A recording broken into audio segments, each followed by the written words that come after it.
출근길 뉴스를 종합해드립니다. 깊이 있는 뉴스 YTN FM 출발 새아침.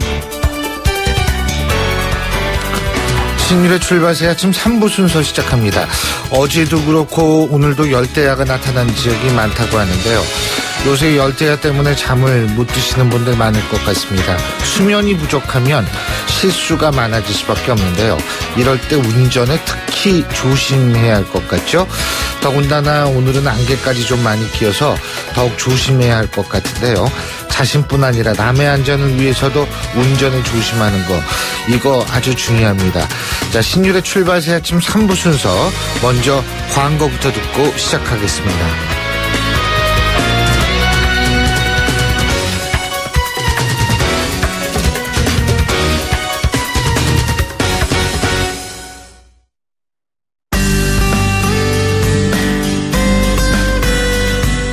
안녕하세요. 시민발언대 리포터 이혜미입니다. 오늘이 바로 초복이죠. 매년 이맘때쯤이면 개 식용 찬반 논란이 거세지는데요. 이와 관련한 시민들 의견 들어봤습니다. 왜 못 먹게요? 몸에 좋은 건데. 그리고 또 그 옛날부터 이렇게 이어진 거잖아요. 계속 못 먹게 하는 사람들 막 항의하고 그런다는 거는, 근데 난 그거 좀 아니라고 생각해요. 초복, 중복, 말복 이거는 뭐 전통으로 알고 있고 또 느껴요. 몸에 좋다는 것도. 난 우리 아들도 먹이고 그래요. 지금 소고기, 돼지고기 팔죠 막 식당에서. 이것처럼 것도 제도화되고 공식적으로 해줬으면 참 좋겠어요. 굳이 반대하시는 분들은 이해를 못하는 게, 그러면 모든 동물을 먹지 말아야 되는 거잖아요. 소도 다 생각도 할 줄 알고 도살장 끌려가면서 눈물 흘리고 다 그러잖아요. 찬성을 해가지고 불법이 아닌 게를 하면 그 먹는 사람들도 좀 더 위생적으로 먹을 수도 있고, 업에 종사하시는 사람들도 조금 편안하실 것 같아요. 소랑 돼지랑 좀 잡는 거랑 좀 많이 다르다고 들었어요. 그리고 막 도축하는 것도 그렇고 기르는 것도 좀 안 좋게 기른다고 많이 들어가지고 방식이 좀 잘못된 것 같다고 생각해요. 식용 강아지라고 해도 좀 잔인하다는 얘기를 많이 들어가지고, 그게 강아지여서 그런 건지 모르겠는데 그런 소리 되게 많이 들었어요. 서서히 하다 보면 이제 먹기 싫은 사람은 안 먹고 먹고 싶은 사람은 먹지 않을까, 그렇게 생각을 해요. 개고기를 아예 못 먹습니다. 거부 반응이 오지 않나요? 가족같이 키우던, 제가 뭐 개를 키우진 않지만 개는 특히 영리한 동물이고 반려견으로 많이 키우고 하니까 더 그런 것 같아요. 아무래도 학대하는 거, 때리고 그러는데 그런 거 볼 때는 진짜 마음이 아찔하죠. 짠하고. 저는 위생상 좀 문제가 있어가지고 개고기는 좀 반대 입장이에요. 뭐 식약청이라든지 뭐 다른 뭐 공공기관에서 그거에 대한 기준 같은 것도 좀 미흡한 것 같고, 사람들 그 인식상으로도 좀 불결한 생각을 많이 갖고 있으니까 반대 입장인 거예요. 절차 같은 게 좀 잘 이루어지면 그런 기준이라든지 규정 같은 게 없이 계속 그 해주는 거는 안 될 것 같아요. 오늘이 삼복무더위의 시작을 알리는 초복이죠. 서울 낮 최고 기온 33도까지 오른다고 하는데요. 이 기운 없고 힘든 여름철, 건강하게 나기 위해서 보양식 찾으시는 분들 많으시겠지만 특히 보신탕, 이 개 식용 논란은 매년 반복되고 있습니다. 동물 인구 1000만 시대에 반려견에 대한 인식이 높아졌고, 또 세계적으로도 개 식용 근절을 추구하고 있는 추세라고 하지만, 이 대책이 선행되지 않은 무조건적인 금지는 반발을 낳을 수밖에 없는 측면도 있습니다. 앞서 한 시민분의 말씀처럼 위생관리, 그리고 사육, 도축 방식의 엄격한 기준을 마련하는 것도 하나의 단계적인 해결 방법이 될 수 있을 거라고 생각합니다. 오랫동안 이어진 이 개식용 논란, 양쪽 모두 극단적인 방법을 쓰기보다는 충분한 대화를 통해서 단계적인 해결 방안을 찾을 수 있기를 바라겠습니다.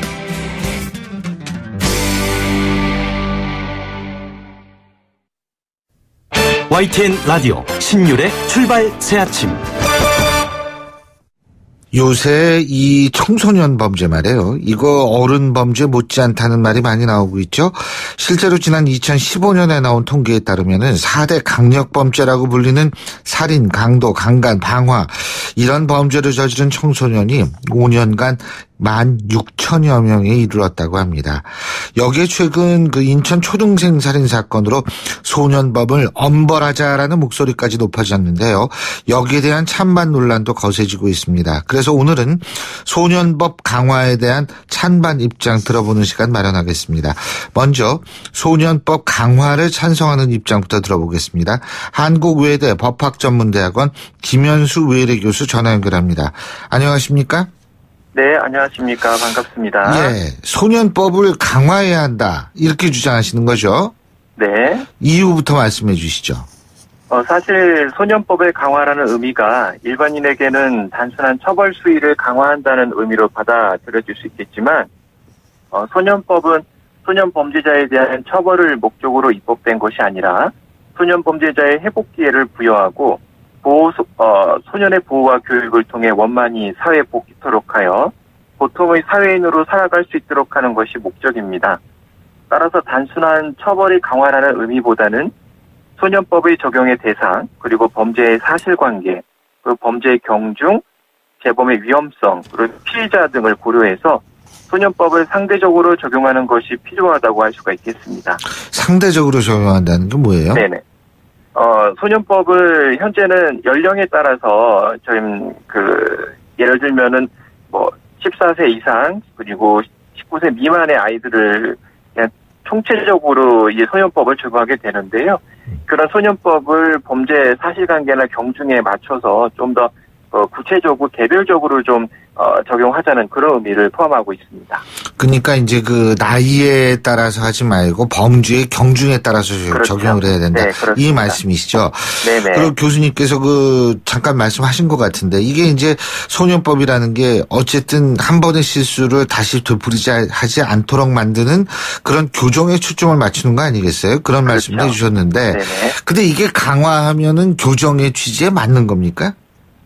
그럼 그 소년법을 강화한다라고 하는 것 자체가 결국에는 여러 사건에서 보셨다시피 그 소년법의 특례 규정이라고 하는 게 있는데요. 예. 그 특례 규정이 형사처벌을 받아야 할 소년 범죄자를 보호처분을 한다던가 감형이 되는 경우가 계속적으로 발생하고 있고, 그래서 소년 범죄자에 대한 강력한 처벌 자체가 결코 소년 범죄를 감소시킬 수 없다는 것은 여러 보고서와 논문을 통해서 밝혀진 것입니다. 그런데 과연 그 소년 범죄자에 대해서 어떻게 처우할 것인가, 시설이나 사회나, 그리고 그 아이들을 어떻게 사회로 복귀시킬 것인가에 대한 대답은 나오지 않고 있죠. 그래서 이론적으로만 결론이 이렇게 나와 있을 뿐이고요.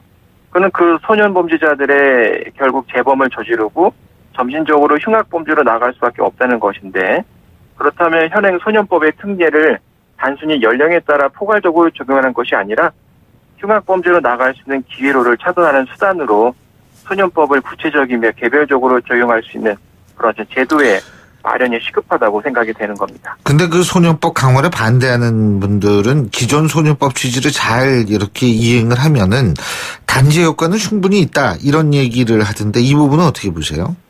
사실 소년 범죄자를 상대로 한 범죄 초기 단계의 심리 상태를 보면 그 자신의 행위에 대한 중대성을 인식 못하는 경우가 많고요.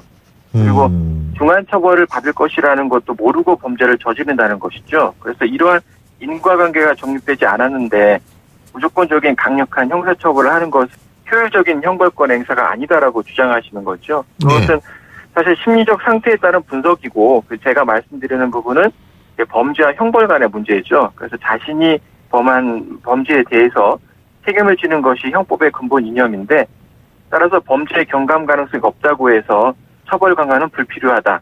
이것은 사실 형법의 기본 이론에 상충하는 것으로 보입니다. 그러니까 그건 심리적인 얘기에 불과하다, 이런 말씀이시네요. 그렇죠. 그죠? 제 생각은 그렇습니다. 예. 그렇군요. 근데 이제 사실 소년범들 이렇게 보면은 이 악질적인 소년범은 사실 소수죠. 그죠? 그렇죠. 네. 그렇기 때문에 이게 전반적으로 이렇게 강화하는 개정을 하면은 조금 소수를 너무 일반화하는 거 아니냐, 이런 얘기가 나올 수도 있는 거 아닌가, 이런 생각도 드는데 어떻게 보세요? 그건 아닌 것 같습니다. 왜냐하면 사실 2008년 이후부터 소년사범이 줄어들고 있는 것은 사실입니다. 그리고 사실 이게 여러 가지 요인이 있겠지만 현재 문제가 되는 낮은 인구 증가율도 사실 청소년 인구가 줄어들었다 있었다고 할 수 있기 때문일 수도 있겠고요. 그리고 사실 어떤 소년 범죄에 대한 많은 노력을 기울이고 있다는 어떤 반증일 수도 있겠습니다. 그런데 말씀드린 것처럼 소년 사범의 비율이 줄어든 것에 비례해서 강력 범죄 비율의 증가폭이 현재 성인범보다 크거든요. 따라서 소년법의 특례 적용의 대상이나 구분하여 처리하는 제도에 대해서 사실 이런 부분을 정당성을 갖게 해주는 어떤 이유라고 할 수가 있겠고요. 그리고 악질 소년 범죄자가 일부다라고 사실 일반화하기에는 이제는 사실 소년 범죄 자체가 줄어들고 있는 상황에서 강력 범죄는 오히려 늘어나는 이런 추세를 봤을 때 조금 더 어떤 여러 가지를 좀 고려해야 되지 않겠냐 이런 생각을 해봅니다. 근데 그러니까 그러면은 뭐 소년법이 관대하지 않다. 지금 현재도 뭐 단순 가출해도 소년원에 갈 수 있을 정도다. 이런 주장이 그렇게 일반화되기 힘들다 이렇게 보시겠네요. 그죠? 그렇죠. 소년법이 스스로 근데 이제 소년법이라고 하는 것 자체는 사실 이제 그 아이들을 보호의 목적으로 입법이 된 거고요. 그리고 사실 소년원 같은 경우에는 보호기관이거든요. 그래서 뭐 이런 소년법에 대한 부분의 문제는 뭐 제 생각이지만은 사실 뭐 가출 학생이 있다면 그 가출 학생에 대해서 소년법으로 뭐 소년원을 보낸다 했을 때 그것이 처벌이라고 하는 입장보다는 오히려 보호한다는 입장으로 보아야 할 것 같고요. 그리고 소년법 자체가 이미 말씀드린 여러 가지 흉악 강력범죄, 특히 이제 소년사범에 대한 강력범죄의 어떤 범죄 억지력을 담보한다고 이야기하는 것은 사실 조금 문제가 있지 않나 이렇게 생각을 해봅니다. 근데 이게 문제는 청소년들이 그걸 알아야 될 거 아니에요? 이 강화가 이렇게 된다. 그렇죠. 예? 네. 근데 이거 잘 알 수 있을까요? 청소년들이 이렇게 법이 강화된다 하더라도? 사실 이제 법이 강화됐다고 하더라도 그것을 이제 알고 인지하고 그 범행을 안 하겠다라고 하는 생각을 가질 수 있게 해야 되는데요. 네. 사실 그런 부분은 어떤 교육이나 사회적인 어떤 배려 차원에서 여러 가지 제도를 마련하고 그리고 요즘 많이 문제가 되고 있는 법교육이라던가 이런 여러 가지 어떤 전반적인 사항들이 모두 다 좀 고려돼야 되지 않겠나 뭐 그런 생각을 해봅니다. 예, 일단은 학교에서도 예를 들면 좀 니들 엄벌 받을 수 있다 이런 거를 좀 가르쳐 줘야 되는 거 아닌가 이런 얘기도 있는 모양이더라고요. 맞습니다. 예. 근데 만일 그 소년법을 강화한다면 어느 정도 수준까지 강화를 해야 된다고 보세요? 뭐 현재 뭐 법령에 나와 있는 거 보면은요, 이제 사형 무기형 완화 기준을 현재 15년으로 되어 있는데요. 이런 거는 사실 일본도 연초에 이거에 대해서 좀 논의가 있었던 걸로 지금 확인이 되었는데, 뭐 일본을 굳이 따라갈 필요는 없지만, 그래서 이런 완화 기준을 15년, 한 20년 정도로 상향 조정하는 것도 사실 소년법이 현재 엄벌하고 있음을 좀 이렇게 보여주는 형식적 방법이기에 좋은 방법인 것 같고요. 그리고 뭐 여러 가지 어떤 사회적 합의가 있어야 되긴 하겠지만, 부정기형의 장단기형의 최대치도 조금 조정할 필요가 있고요. 그리고 제가 말씀드린 것처럼 소년범죄자, 흉악범죄자 그런 흉악범죄를 저지른 경우에 있어서는 사실 소년법 특례 적용을 제한하는 것도 사실 필요하다고 생각이 됩니다. 근데 교수님 지금 현재도 그 소년법 미성년자에 관한 최고형이 20년이죠?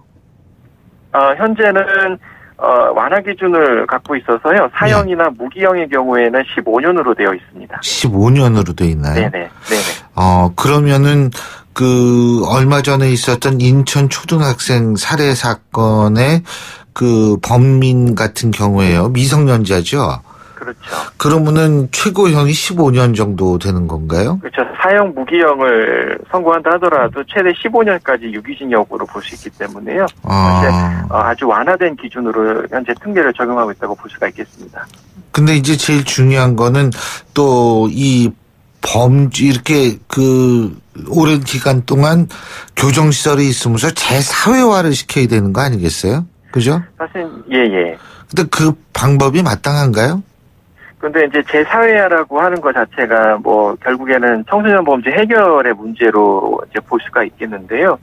사실 그러니까 강력하게 처벌하는 것만으로 사실은 청소년 범죄를 좀 최소화하고 그래서 막는다는 것은 사실 능사가 아닌 건 저도 알고 있습니다. 예. 그런데 사실 이제 청소년 범죄 추이를 보게 되면 결국엔 사회구조 문제로 말씀드릴 수가 있겠는데요. 그런 제4회 기관에서 뭐 예를 들면은 소년원이나 또는 교도소 등에서 어떤 범죄를 다시 답습하는 그런 문제도 사실 존재는 하긴 하지만 결국에는 응보의 효과라고 하는 부분도 사실 고려해야 될 부분이라고 생각을 합니다. 그렇군요. 예, 잘 알겠습니다. 네. 오늘 말씀 여기까지 듣겠습니다. 고맙습니다. 네, 감사합니다. 예, 지금까지 이 소년법 강화를 해야 된다라는 얘기에 대해서 한국외대 법학전문대학원 김현수 외대 교수의 입장을 들어봤고요. 소년법 강화 반대 입장은 저희가 경기대학교 범죄심리학과 이수정 교수의 입장을 들어보려고 하는데요. 지금 전화 연결이 되지 않고 있습니다. 그래서 저희가 4부에 계속 연결 시도를 해보겠습니다. 신율의 출발 새 아침 3부 순서는 여기서 줄입니다. 잠시 뒤 4부에서 뵙겠습니다. 날카로운 분석, 내일을 보는 시선, 신율의 출발 새 아침. 신율의 출발 새 아침 4부 순서 먼저 광고부터 듣죠. 예, 한 주간의 딱 중간 수요일 아침입니다. 8시 32분 27초 지나고 있는데요. 오늘 비가 안 와서 교통 조금 덜 막히나요? 김재현 캐스터? 네, 출발새 아침 교통정보입니다. 전체적으로 평소 수요일 아침과 출근길은 비슷한 상황인데요. 고속도로에는 사고 소식이 이어지고 있습니다. 일단 경부고속도로 이용해서 부산 쪽으로 가는 길, 한남에서 서초까지 시구간 정체가 됐다가 신갈에서 수원, 동탄 부근 일대로 차량 밀리고 있고요. 북천안 부근 4, 5차로 2개 차로에 걸쳐서 승용차 사고 처리 중에 있기 때문에 2km 구간 밀립니다. 서울 쪽으로 가는 길은 수원 부근, 그리고 달래내부터 반포까지 제속도 내지 못합니다. 서울 외곽순환고속도로에도 사고가 발생을 했는데요. 판교에서 일산 쪽으로 평촌 부근 3, 4차로 그리고 갓길에 걸쳐서 화물차 사고 처리 중에 있습니다. 이 뒤쪽으로 정체가 심한 상황이니까 이 구간 참고해서 이동을 하셔야겠고 이후로는 안양터널에서 수리터널, 장수에서 송내, 계양에서 김포요금소까지 11km 구간 더 밀립니다. 반대편 일산에서 판교로 가는 길도 계양부터 송내, 소래터널 부근, 도리분기점부터 수암터널과 청계요금소부터 청계터널까지 모두 앞에 15km 구간 느리게 이동합니다. 이 밖에 경인고속도로도 양방향 정체가 계속되는데요. 서울 쪽으로는 부천에서 신월 사이, 그리고 인천 쪽으로 인천요금소부터 서인천까지 각각 제속도 내지 못합니다. 출발새 아침 교통정보였습니다. YTN 라디오 신율의 출발 새 아침.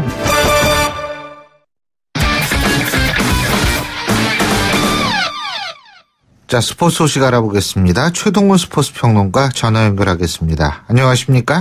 예, 안녕하세요. 예, 국제올림픽위원회, 그러니까 IOC죠. 예. IOC가 북한의 평창 동계올림픽 참가를 위해서 실질적인 절차를 밟고 있다, 이런 얘기가 있는데, 예. 지금 평창 올림픽에 참가할 만한 선수들을 선별하고 있다고 그러네요. 예, 그렇습니다. 예, 어제 스위스 로잔에서 IOC 집행위원회가 열렸거든요. 예, 집행위원회 마치고, 마크 애덤스 IOC 대변인이 이 북한 선수들의 올림픽 참가를 위해서 열심히 노력하고 있다, 이렇게 얘기를 한 겁니다. 근데 여기까지는 이제 그동안 나온 얘기인데, 주목할 만한 발언이 있었습니다. 이 평창올림픽에 참가할 수 있는 북한 선수들을 확인해서 이들이 평창에 꼭 올 수 있도록 최선을 다하겠다, 이렇게 얘기한 거거든요. 근데요. 이게 예선이라는 게 있고 예선 통과 못하면 못 나오는 거 아니에요, 원래? 예, 맞습니다. 예. 그러니까 현재까지 북한이 평창올림픽 예선을 통과한 선수는 한 명도 없습니다. 그러니까 정상적으로 하면 한 명도 참가할 수가 없는 거거든요. 예. 그러니까 IOC가 이 평창올림픽에 참가할 수 있는 북한 선수들을 확인하고 있다는 거는, 자, 그래도 올림픽에 참가할 만한 선수들을 선별을 해가지고 이 약소국을 배려해서 출전 자격을 추가로 주는 와일드 카드를 배정하겠다는 뜻으로 볼 수가 있는 거거든요. 우리 정부도 그렇고요. 또 이 IOC도 북한의 올림픽 참가를 위해서 애를 쓰고 있기 때문에 현재 상황이 진행되는 거는 이 북한의 이 평창 올림픽 참가와 관련해서는 북한의 결정이 가장 중요한 변수다, 이렇게 볼 수도 있을 것 같습니다. 아, 원래 올림픽에 와일드 카드도 있군요. 예, 그리고 지난 리우 올림픽에서 난민 팀이 올림픽에 출전했거든요. 그러니까 이게 특별한 케이스로 초청을 한 거죠. 아, 그런 케이스로 이제 북한이 나오겠다 그러면은 북한을 일부 종목에 출전시킬 수 있다, 이 얘기군요. 예, 그렇습니다. 자, 프로야구 얘기도 해보죠. 프로야구 1, 2위 팀인 기아와 NC 맞대결을 벌였는데 기아가 완승을 했네요. 예? 예. 1위 기아하고 2위 NC가 광주에서 만났거든요. 예. 선발 맞대결에서 기아가 승리를 거뒀습니다. 자, 기아는 헥터 노예시, NC가 이 구창모 선수를 선발로 내세웠는데 이 헥터 노예시 선수 6이닝 3실점으로 NC 타선을 틀어 막았고요. 자, 그동안의 기아 타선이 이 구창모 선수를 상대로 해서 7점을 뽑아내 승부를 갈랐습니다. 이 3회에 이미 7대 0으로 점수차가 벌어졌는데 NC도 포기하지 않고 4회에 이재학 선수를 마운드에 올리면서 추격했거든요. 4회 이후로는 NC가 이제 추가 실점 없이 잘 막아냈는데 이 초반에 대량 실점을 극복하지는 못했습니다. 4점을 만회하는데 그쳐서 이 기아가 7대 4로 이겼고요. 그런데 기아의 헥터 노예시 선수가 이 올 시즌 벌써 14승입니다. 이 전반기에 17경기에 등판했고요. 단 한 번도 패하지 않았습니다. 이 지난 시즌까지 합치면 15연승인데 2014년 이 베네켄 선수의 14연승을 뛰어넘으면서 외국인 투수 최다 연승 신기록을 세웠고요. 어제 승리하면서 1위 기아가 2위 NC와의 승차를 6경기로 벌렸습니다. 그렇군요. 그리고 이 지금 홈런 1위가 SK 최정 선수죠? 예, 그렇죠? 맞습니다. 예, 근데 이 최정 선수가 몸에 맞는 공도 제일 많이 기록하고 있다 그러네요. 그러니까 아주 그냥 경기에 몸을 던지네요, 진짜. 예? 예. 홈런도 제일 많이 치고 몸에 제일 많이 맞고. 예? 예, 그렇습니다. 예. 이 SK 최정 선수가 어제 LG전에서 통산 200번째 공에 맞았습니다. KBO 리그에서 최초로 몸에 맞는 공 200개를 기록한 거거든요. 이 최정 선수가 어제 2타수 1타점 1득점으로 홈런은 없었는데 이 몸에 맞는 공으로 출루해서 득점을 올리면서 SK의 6대1 승리를 기여했습니다. 홈런 타자들이 몸에 맞는 공이 많거든요. 왜 그러냐면 또 어쩔 수 없는 면도 있습니다. 아, 그래요? 이 투수들이 홈런을 의식해서 몸쪽으로 공을 붙이다 보니까 실투가 나오면은 그냥 여지없이 몸에 맞을 수밖에 없고요. 그런데도 이 최정 선수 뭐 어떻게 해서든지 간에 출루해서 팀 승리에 기여하고 있고요. 뭐 다른 경기에서는 넥센이 두산을 5대1, 롯데가 한화를 5대4, 삼성이 KT를 4대2로 이겼습니다. 예, 그렇군요. 자, 그리고 이 온 국민이 좀 조마조마하고 지켜보는 그런 경기가 있죠. 예. 바로 축구대표팀 월드컵 최종 예선전 경기요. 이게 이란하고 월드컵 최종 예선전 홈 경기를 지금 갔죠. 그죠? 예. 근데 축구협회가 이란전에 꽤 신경을 쓰고 있다고 그러는데 뭐 이건 너무나 당연한 일 아니에요?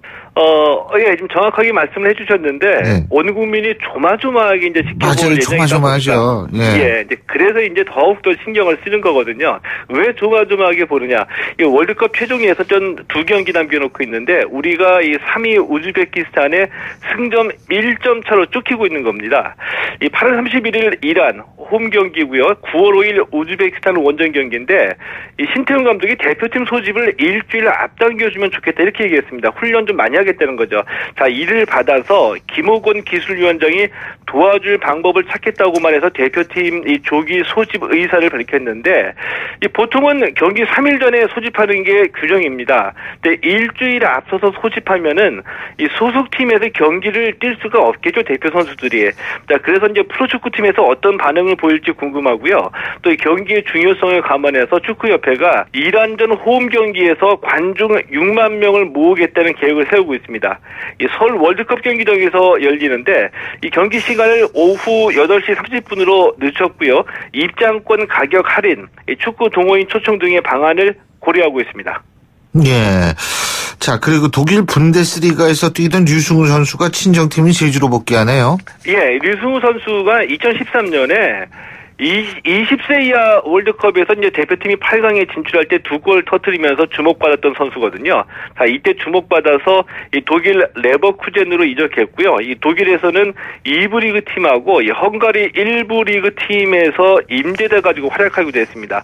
어제 이 제주 유나이티드가 류승우 선수를 영입했다 이렇게 발표했는데, 류승우 선수 지난 3월에 어깨 부상 당해서 현재 재활 중에 있는데 이 빠른 시간 안에 이 친정팀인 제주에서 그라운드에 나설 것으로 보입니다. 예, 잘 알겠습니다. 오늘 말씀 잘 들었습니다. 고맙습니다. 예, 고맙습니다. 예, 지금까지 최동훈 스포츠 평론가였습니다.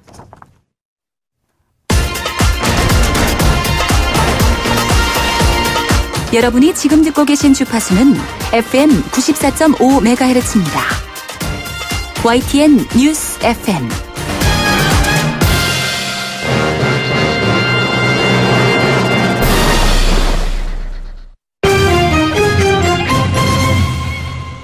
예, 이번엔 경제 뉴스 알아보겠습니다. 한국경제신문의 정인설 기자 스튜디오에 나와 있습니다. 어서 오십시오. 안녕하세요. 이거 오늘 아침에 가장 큰 뉴스가 면세점 선정 문제인데 특정 업체를 떨어뜨리기 위해서 점수 조작을 했다. 예? 이게 참 이게 어떻게 된 일이에요? 예전에 입시비리에서 많이 보던 일들이잖아요. 글쎄 말이에요. 면세점이 입찰에도 이런 게 있다라는 게 아무튼 처음인 것 같은데 그동안 이제 2015년에 이제 두 차례에 걸쳐서 서울 시내 면세점을 선정을 했었죠. 그 당시에도 사전 내정설, 뭐 기존 탈락설, 뭐 말들이 되게 많았습니다. 네. 이미 결과는 정해져 있었다. 설마 했었죠. 그런데 이제 이게 사실로 확인이 됐다는 거고 또 이제 보통 그 결과를 조작할 때는 정성평가를 보통 조작을 하잖아요. 그러니까 그렇죠. 주관적인 평가. 양은 힘드니까. 네. 네. 그런데 이번에는 참 독특하게 정량평가를 조작을 했어요. 2015년 7월과 12월에, 7월과 11월이죠. 11월에 두 차례 평가가 있었는데 1차 7월 때는 어떻게 했느냐. 매장 면적이 이제 정량평가로 이렇게 뭐 얼마 이상이면 점수를 딱 주게 돼 있어요. 근데 이제 한화 같은 경우에는 화장실, 엘리베이터 이런 것들을 매장 면적에 넣어버렸습니다. 다른 업체들은 화장실이 영업하고 관계 있나요? 그냥 편의시설이죠. 보통 우리 그렇죠. 아파트 분양할 때도 전용 면적이 있고 분양 면적이 있잖아요. 테라스 이런 거는 안 넣지 않습니까? 전용 면적. 근데 화장실도 안 넣어요. 하나만 화장실을 매장 면적이다라고 넣었습니다. 그래서 점수를 많이 받게 해서. 화장실에서 뭐 팔았나? 그럴 수도 있을 거예요. 이걸 화장실로 데리고 와서 팔았을 수도 있고. 그런 신문들이 있었군요. 하나가 뭐 사업 설명인데 그렇게 얘기를 했나 봅니다. 다른 데는 얘기를 안 하고 화장실 우리는 화장실에서 영업을 하겠다. 변기를 한번 시험을 해보게 한다든지. 그거 되게 호화롭게 만들어서 많은 고객들이 화장실에서도 물건을 사게끔 그런 거 몰랐네요. 아무튼 그렇게 해서 하나를 붙이고 롯데를 떨어뜨렸습니다. 만약에 다른 공정한 기준이었다라면 롯데가 됐던 걸 하나에게 줬다는 거고 11월에 2차 때는 또 반대로 롯데가 불리하게끔 점수를 원래 5년치에 뭐 기여도 사회공헌 기여도를 하는데 2년치만 한 거죠. 그동안 롯데가 2년치만 되게 점수가 낮아져요. 그런 식으로 해서 롯데를 떨어뜨리고 두산을 붙여준 이런 사실이 확인이 됐고요. 처음 있는 일이죠. 이런 것들 같은 경우에는. 야, 근데 그 면세점 업계 지금 막 엄청나게 혼란에 빠졌겠네요. 맞습니다. 네? 그 1차 한화가 됐을 때는 고의성이 좀 있다라고 보고 감사원이 검찰에 수사를 의뢰했어요. 2차 두산이 됐던 경우는 아직까지는 고의성이 확인이 되지 않았지만 검찰 수사 결과에서 나올 수도 있으니 참고 자료로 검찰에 또 이걸 제출을 했습니다. 만약에 검찰 수사에서 한화나 두산의 어떤 불법성이 확인이 되면 당연히 예전에 뭐 채용비리든 입시비리든 합격이 취소가 되는 거잖아요. 이것도 마찬가지로 사업권이 박탈될 수도 있습니다. 불법성이 확인이 된다면. 그런 부분까지 돼 있으니까 면세점 업계는 지금 일이 손이 안 잡힐 수도 있는 거죠. 롯데는 또 그리고 이렇게 돼서 억울하고 부글부글 한 거고요. 그렇군요. 근데 이게 면세점 심사 자료가 폐기됐다는 얘기가 있어요.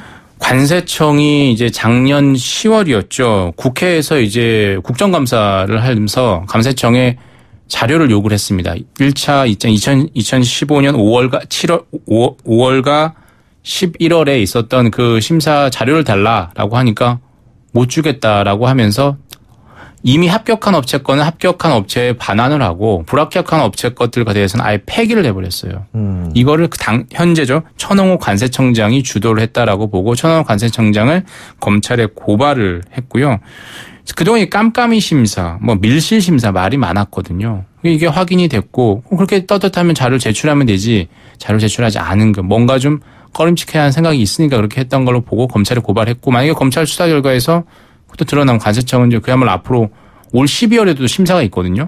또 있어요? 예, 이번 롯데 면세점, 코엑스점 관련된 이제 다 됐기 때문에 사업기한이 그걸 다시 연장할 거냐 아니면 새로 들어올 거냐 원점에서 재심사를 하고 있고 항상 과연 그걸 믿을 수 있느냐 이런 얘기도 나오고 있는 거죠 사실. 앞으로 어쨌든 수사가 더 확대되겠네요. 맞습니다. 이제 어제도 감사원이 2016년에 면세점 특허권을 추가 발급할 때 원래 규정대로 하면 1개 정도 서울 시내에서 1개 정도 더 발급할 수 있는 상황이었는데 이걸 규정을 바꿔가고 통계를 좀 왜곡하면서 4개로 늘렸거든요. 그 과정에 무언가 있었다. 박근혜 전 대통령부터 청와대 경제수석실 그리고 기획재정부 관세청을 이어지는 뭔가 검은 커넥션이 있던 거 아니냐 이런 부분을 분명히 볼 거고요. 그렇게 되면 결국 박근혜 전 정부에 대한 고의 관료로 수사가 확대가 될 수 있고 이게 결국 나중에 면세점 게이트, 면세점 스캔들 이렇게까지 확대가 될 수 있겠죠. 그렇군요. 자, 그리고 주한미군이 용산에서 평택으로 이전을 본격적으로 시작을 했네요. 미 8군 사령부, 사실상 이게 주한미군 사령부입니다. 육군의 사령부니까요. 어제 이제 평택으로 이전해서 그 개관식을 했습니다. 거길 험프리스 캠프라고 하는데 평택이요? 맞습니다. 그 예전에 미 육군 벤저민 험프리 주니를 기념해서 이렇게 만들었는데 헬기 사고로 사망을 했었는데 기념을 해서 이름을 험프리스 캠프로 만들었는데 전체 면적이 1467만 제곱미터. 잘 느낌이 안 올 거예요. 평으로 따져야죠, 우리나라에서. 여의도 면적의 5.5배입니다. 야, 엄청나네. 미국이 해외에서 운영하는 외국인 기지가 가장 커요. 그러니까. 아마 제 기억으로는 사우디아라비아가 그중에서 그 미군 기지가 제일 컸었을 거예요. 근데 그거보다 더 크다. 평택이 뛰어넘은 거죠. 평택 주한미군 평택 시대가 열렸다라고 얘기를 하고요. 평택은 이걸 대가로 삼성전자, LG 공장을 또 받았잖아요. 그래서 그렇죠. 삼성과 LG에 이제 이전이 되면 평택이 정말 뜰 거다 이런 얘기도 있고요.